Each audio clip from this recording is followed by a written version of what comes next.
दोस्तों नमस्कार। VK knowledge electrical में आप सभी का स्वागत है। कंपटीशन एग्ज़ाम्स के प्रीवियस पेपर लेकर हम एक बार फिर उपस्थित हैं। दोस्तों ये पेपर राजस्थान टेक्निकल हेल्पर का है और 2018 में जो अलग अलग शिफ्ट में 18 पेपर हुए थे उनका पेपर है। 27 अगस्त 2018 की फर्स्ट शिफ्ट का ये पेपर है। दोस्तों काफ़ी पेपर हमने पहले सोल्व करवा भी रखे हैं। दोस्तों जो नहीं हुए वो एक एक करके अब सोल्व करवाएंगे। अगर आपने प्रीवियस पेपर नहीं देखे तो प्लेलिस्ट में आपको मिलेंगे वीडियो, सभी उन पेपर्स को भी आप ज़रूर देखिएगा। दोस्तों इसमें टेक्निकल ट्रेड थ्योरी से संबंधित अपने 100 क्वेश्चन है और हम इसको 3 पार्ट में सोल्व करेंगे। लगभग 35 क्वेश्चन आज की इस वीडियो में हम करेंगे, क्योंकि 100 क्वेश्चन एक साथ वीडियो काफ़ी लंबा हो जाता है और अच्छे से क्वेश्चन आप समझ नहीं पाते हो, स्किप हो जाते हैं। इसलिए 35 क्वेश्चन करके अपन 3 पार्ट में इस वीडियो को सोल्व करेंगे। लास्ट तक सभी क्वेश्चन ज़रूर देखें। ऑफिशियल आंसर की है, आंसर साथ में दिए हुए हैं, लेकिन फिर भी अच्छे से एक्सप्लेन करेंगे। जिन पर ऑब्जेक्शन होगा तो अपन सही भी उसको करेंगे। आगे बढ़ने से पहले आप सभी से निवेदन रहेगा कि इस वीडियो को लाइक ज़रूर करना, हमारे चैनल पर नए हो तो चैनल सब्सक्राइब ज़रूर करना, अपने दोस्तों को भी इसे शेयर करना। डिस्क्रिप्शन में लिंक दिया हुआ है, हमारा ऐप डाउनलोड ज़रूर करें। किसी कंपटीशन एग्ज़ाम की आप तैयारी कर रहे हैं तो आपके लिए वहाँ पर वीडियो कोर्स अवेलेबल है। आज का हमारा नंबर 1 सवाल, एक डीसी मोटर का गति रेगुलेशन किस रूप में दर्शाया जाता है। दोस्तों जब इसमें 5 ऑप्शन आते हैं, जब आप 5 ऑप्शन देखते हैं तो 3 तो वैसे ही कट हो जाएंगे और आपको कन्फ्यूजन रहेगा सिर्फ और सिर्फ सी और डी में, कि सी करें कि डी करें। ऑफिशियल आंसर की में इसका सी उत्तर दिया है, लेकिन जहाँ तक मेरा मानना है उत्तर इसका डी होगा। इन्होंने दिया है कि no load minus full load बटे फुल लोड, यानी मोटर में जो गति रेगुलेशन देखा जाता है वो फुल लोड नहीं नो लोड के सापेक्ष होता है।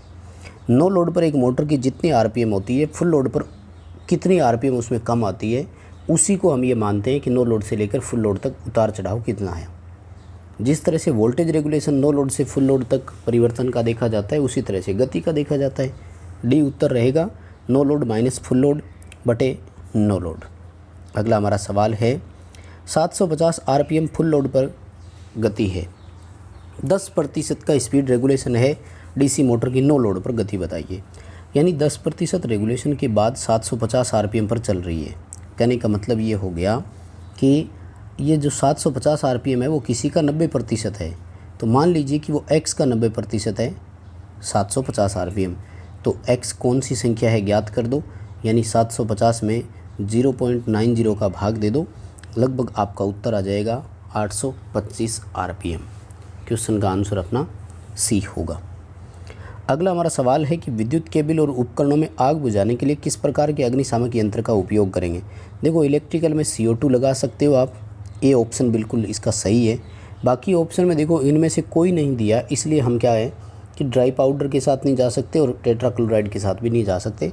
हालांकि CTC का उपयोग कर सकते हो आप, कार्बन टेट्राक्लोराइड का, लेकिन ये लिक्विड है, वाष्पीकृत बहुत जल्दी होता है, तो केबल में आग बुझाने के लिए कार्बन डाइऑक्साइड सबसे उपयुक्त ऑप्शन रहेगा। ए ऑप्शन के साथ ही जाएंगे। अगला सवाल है कि कंबल, बालू इत्यादि का उपयोग करके ऑक्सीजन की सप्लाई रोक करके हम आग बुझाते हैं, ये प्रक्रिया क्या कहलाती है। आग बुझाने की 3 प्रक्रिया होती है दोस्तों, स्मूथरिंग, स्टार्विंग और कूलिंग। जल की बौछार से तापमान को कम करके आग बुझाना कूलिंग कहलाता है। ईंधन को हटा करके आग बुझाना स्टार्विंग कहलाता है। और ऑक्सीजन की सप्लाई काट कर आग बुझाना स्मूथरिंग कहलाता है। बी उत्तर अपना इसके लिए बिल्कुल सही रहेगा। अगला सवाल है कि कॉपर तार की एक कॉइल का प्रतिरोध 0 डिग्री पर 100 ओम है, 30 डिग्री सेंटीग्रेड पर इसके प्रतिरोध की गणना करो यदि इसका ताप गुणांक 0.004 प्रति डिग्री सेंटीग्रेड हो। दोस्तों इसके लिए एक फॉर्मूला होता है और आपको पूरी तरह से वो फॉर्मूला याद रखना है। क्या फॉर्मूला होता है कि किसी भी तापमान पर जब प्रतिरोध ज्ञात करना हो तो फॉर्मूला है R0, यानी 0 डिग्री पर दिया गया प्रतिरोध इंटू 1 प्लस ताप गुणांक 0 डिग्री का कितना है और इंटू टेम्परेचर। ठीक है दोस्तों, अब देखो 0 डिग्री का जो रेजिस्टेंस है वो 100 ओम है, 1 प्लस ताप गुणांक है 0.004 इंटू टेम्परेचर की वैल्यू है 30। ठीक है, इसको जब आप कैलकुलेशन करेंगे तो ये 1.12 आएगा और 100 को जब 1.12 से मल्टीप्लाई करोगे तो आपका उत्तर आएगा 112 ओम। क्वेश्चन का आंसर अपना डी होगा, बिल्कुल सही उत्तर है इसका। अगला सवाल है कि 1.5 किलोवाट कैपेसिटी वाला हीटर प्रतिदिन आधे घंटे चलता है, 1 महीने का कंजप्शन ज्ञात करें। देखो अभी 1500 वाट का है और प्रतिदिन आधे घंटे 1 महीने यानी 15 घंटे चलता है। बस तो भाग दे दो 1000 का, उत्तर आ जाएगा आपका 22.5 यूनिट।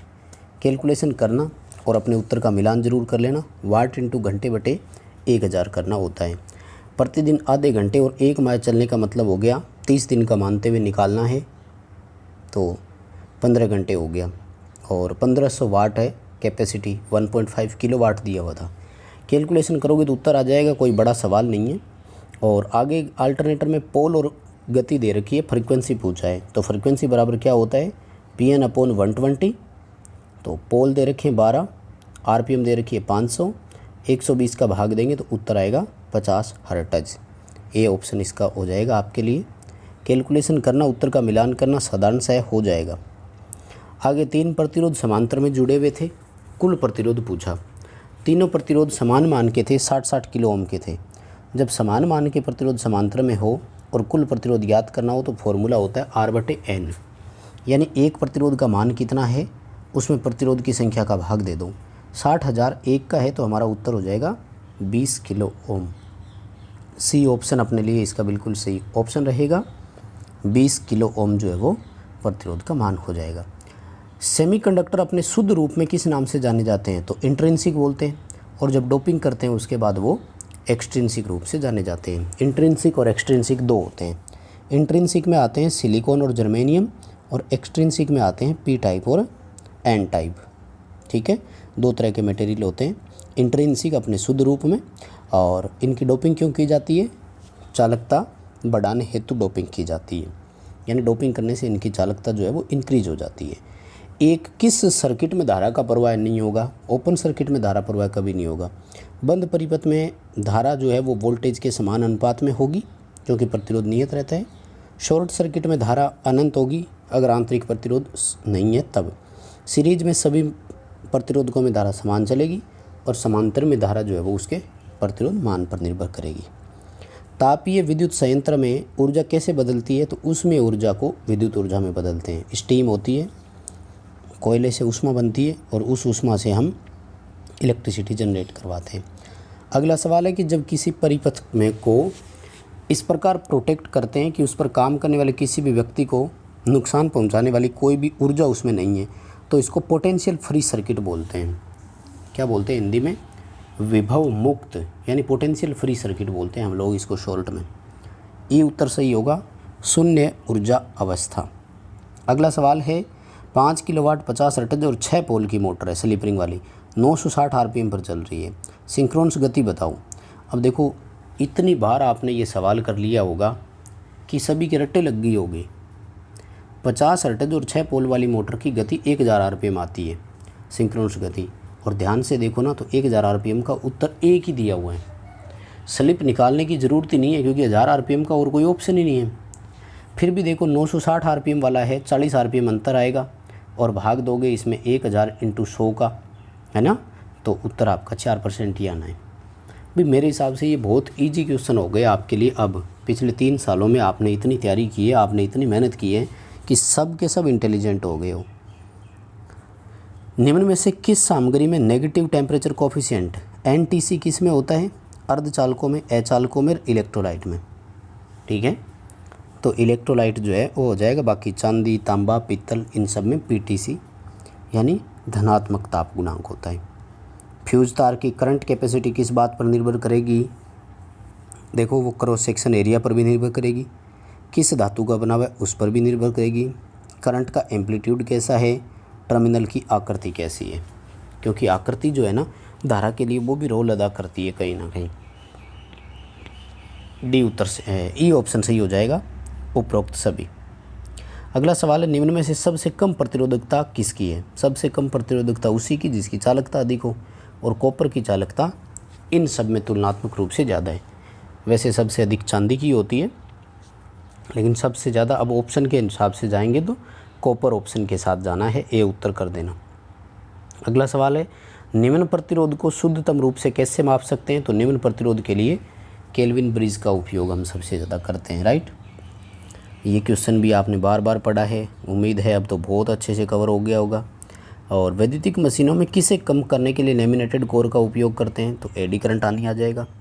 भंवर धारा हानि कम करते हैं लेमिनेट से, और सिलिकॉन स्टील उपयोग करने से स्ट्रेसिस हानि कम हो जाती है।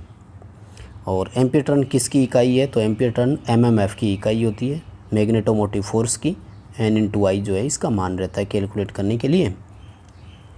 डी उत्तर कर देंगे। मैग्नेटोमोटिव फोर्स यानी एमएमएफ आ जाएगा। वैद्युतिक परिपथ में EMF इलेक्ट्रोमोटिव फोर्स के समान होता है। अगला सवाल है शुद्ध संधारित्र यानी प्योर कैपेसिटर है, उसमें पावर का मान कितना होगा। शुद्ध कैपेसिटर में शक्ति व 0 होगा। शुद्ध इंडक्टर में भी 0 होता है। क्यों होता है, क्योंकि इन दोनों का पावर फैक्टर 0 होता है, ध्यान रखना। पावर फैक्टर 0 क्यों होता है, क्योंकि इनमें करंट और वोल्टेज के बीच फेज अंतर 90 डिग्री का होता है। एक शुद्ध कैपेसिटिव परिपथ और शुद्ध इंडक्टिव परिपथ दोनों में करंट और वोल्टेज के बीच 90 डिग्री का फेज अंतर होता है, और 90 डिग्री का फेज अंतर पावर फैक्टर 0 कर देता है। कोस 90 का मान 0 होता है, इसलिए P बराबर VI कोस फाई करते हैं तो इनका उत्तर 0 आता है। यानी अगर एक परिपथ में R, L और C तीनों लगे हुए हैं और तीनों प्योर है, तो पावर का कंजप्शन केवल रेजिस्टेंस में होगा, क्योंकि शुद्ध प्रतिरोधी का इकाई पावर फैक्टर है, बाकी इन दोनों का 0 होता है। अगला सवाल है कि जनरेटर में डमी कॉइल क्यों उपयोग की जाती है। डमी कॉइल का मतलब होता है, डमी का मतलब होता है कि जब वाइंडिंग अनबैलेंस होती है ना एक आर्मेचर की, तो कुछ स्लॉट खाली रह जाते हैं। वो खाली जो स्लॉट होते हैं उनको डमी बोलते हैं। अब वो खाली स्लॉट होते हैं तो वो क्या मैकेनिकल रूप से अनबैलेंस करते हैं, क्योंकि उसमें वाइंडिंग नहीं आई ना, तो यांत्रिक रूप से आर्मेचर अनबैलेंस हो गया। किसी एक तरफ वजन ज़्यादा, किसी दूसरी तरफ वजन कम हो गया, तो जो खाली स्लॉट रहे थे उनमें भी क्या करते हैं, फिर कुंडलियाँ डाल देते हैं। वो काम नहीं करती है, कोई भी सर्किट के साथ नहीं जुड़ी होती है, उसको बोलते हैं डमी कॉइल। तो आर्मेचर को यांत्रिक रूप से संतुलित करने के लिए वो लगाई जाती है। ई ऑप्शन अपना सही रहेगा, मैकेनिकल रूप से संतुलित करना, यांत्रिक रूप से संतुलित करना। जो स्लॉट खाली होते हैं उनमें डाल देते हैं। अगला सवाल, इलेक्ट्रिक शॉक से बचाव करना है, सुरक्षा के अंतिम उपाय की व्यवस्था हमें करनी है। सर्किट में जो पावर सप्लाई साइड होती है वहाँ करने के बजाय हमें उपकरण पर करनी चाहिए। बिल्कुल सही है, हमेशा उपकरण पर ही करते हैं, और इसको बोलते हैं ग्राउंड करना। उपकरण को ग्राउंड जब भी काम करते हैं, मोटर वगैरह को, तो पूरी तरह से ग्राउंड करते हैं। मोटरें ग्राउंड होती है, ना कि जहाँ से सप्लाई आ रही थी वहाँ अर्थ किया जाता है ना। तो इसको ग्राउंड फॉल्ट डिटेक्शन बोलते हैं। जब भी ग्राउंड आएगा तो बचत हो जाएगी। डीसी मोटर का स्टार्टिंग रेजिस्टेंस लगभग कितना है, तो बहुत कम होता है। हम सब जानते हैं आर्मेचर का प्रतिरोध 1 ओम या इससे भी कम होता है, इसीलिए तो हमें स्टार्टर लगाने की आवश्यकता पड़ी। आर्मेचर के सीरीज में एक्सटर्नल रेजिस्टेंस जोड़ा जाता है, यही कारण होता है। अगला सवाल है, डीसी मोटर की गति कंट्रोल करने के लिए कौन सा सेमीकंडक्टर काम में लेते हैं, तो थायरिस्टर लेते हैं। बहुत ही सिंपल है ये तो। थायरिस्टर लगाकर स्पीड कंट्रोल करने के मेथड आजकल सबसे ज़्यादा प्रचलित है। हॉपकिंसन टेस्ट किस भार पर किया जाता है। डीसी मोटरों में सामान्यतः 4 टेस्ट होते हैं, ब्रेक टेस्ट, स्विनबर्न, हॉपकिंसन और retardation. Hopkinson full load test है, स्विनबर्न नो लोड टेस्ट है। ठीक है, ये फुल लोड टेस्ट है, और स्विनबर्न जो है वो नो लोड टेस्ट है। और ब्रेक टेस्ट भी फुल लोड टेस्ट होता है, लेकिन वो केवल सीरीज मोटर पर अप्लाई होता है। इंडक्शन मोटर की सिंक्रोनस गति और रोटर वास्तविक गति के बीच के अंतर को क्या बोलते हैं, तो स्लिप बोलते हैं। NS - NR होता है ना, सिंक्रोनस गति और रोटर गति के बीच का अंतर, यानी रोटेटिंग मैग्नेटिक फील्ड और रोटर जिस पर वास्तव में रोटेट कर रहा है उनके बीच जो डिफरेंस है उसको स्लिप बोलते हैं। अगला सवाल पूछा कि इंडक्शन मोटर की जॉगिंग किसे बोलते हैं। जॉगिंग या इंचिंग सर्किट बोलते हैं, और इसका होता है कि जब जब ज़रूरत हो ना तब तभी मोटर चले, अगर ज़रूरत नहीं है तो मोटर रुक जाती है। डी उत्तर रहेगा। यानी प्रोसेस हेतु थोड़ी सी गति प्राप्त करने के लिए मोटर को या तो एक बार चलाना या बार बार चलाना, रुक रुक कर चलाने की प्रक्रिया को बोलते हैं। इस पर मैंने थ्योरी की पूरी डिटेल से क्लास दी हुई है। आपने अगर क्लास नहीं देखी तो ज़रूर उस क्लास को आप अटेंड करें, उस क्लास को ज़रूर आप देखें। जॉगिंग, कॉगिंग और क्राउलिंग तीनों पर मैंने क्लास लगाई हुई है, आपसे रिक्वेस्ट रहेगी क्लास ज़रूर देखें। ट्रांसफार्मर में ओपन सर्किट टेस्ट क्या ज्ञात करता है, तो कोर लॉस ज्ञात करता है। इसके साथ ही दूसरा आजकल ऑप्शन आने लग गया है, मैग्नेटाइजिंग करंट का ऑप्शन आता है, चुंबकन धारा बोलते हैं, उसका भी ध्यान रखना। शॉर्ट सर्किट टेस्ट क्या ज्ञात करता है, कॉपर लॉस ज्ञात करता है। लेकिन शॉर्ट सर्किट टेस्ट के लिए इक्विवेलेंट सर्किट पैरामीटर भी बोलते हैं, ध्यान रखना। यानी शॉर्ट सर्किट टेस्ट जो है वो कॉपर हानि ज्ञात करता है और इक्विवेलेंट सर्किट पैरामीटर भी ज्ञात कर सकता है। अगला सवाल है कि फ्लोरेसेंट लैंप में चौक किस रूप में काम करता है? करंट लिमिट करने का काम करती है, वो धारा को सीमित करने का काम करती है। करंट लिमिटिंग इक्विपमेंट उसको कहा जाता है। नेक्स्ट हमारा सवाल है कि ड्राई सिलिका जेल का रंग कैसा होता है? तो जो शुष्क सिलिका जेल होती है यानी फ्रेश, वो नीले कलर की होती है और नमी सोखने के बाद जो है वो हल्का गुलाबी या फिर सफ़ेद रंग की होती है। तो ये बिल्कुल कन्फर्म हो चुका है, ध्यान रखें।